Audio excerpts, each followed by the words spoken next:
بسم اللہ الرحمن الرحیم۔ جامع ترمذی حدیث نمبر 55۔ اللہم اجعلنی من التوابین واجعلنی من المتطہرین۔ اے اللہ مجھے بہت توبہ کرنے والوں میں بنا دے، اے اللہ مجھے پاک صاف رہنے والوں میں بنا دے۔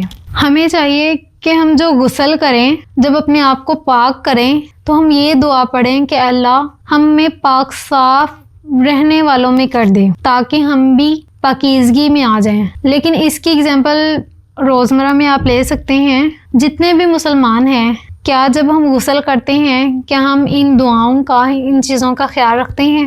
کیا ہم غسل کرتے وقت یہ دعا ادا پڑھتے ہیں؟ بس گئے، کوئی پاکیزگی کا نہیں پتہ، کچھ نہیں پتہ کہ ہم نے خود کو پاک کیسے کرنا ہے، پاکیزہ کیسے ہونا ہے۔ صحیح طریقے سے جو دعا پڑھنی ہے، جو غسل کرنا ہے، وہ ہم نہیں کرتے۔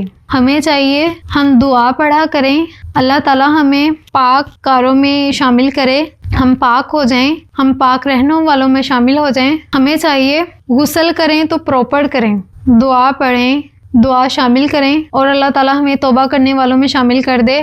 اللہ تعالیٰ سے ہمیں ہر وقت توبہ کرنی چاہیے، اللہ تعالیٰ اپنے نیکوکاروں میں ہمیں شامل کرے۔ السلام علیکم ورحمۃ اللہ وبرکاتہ۔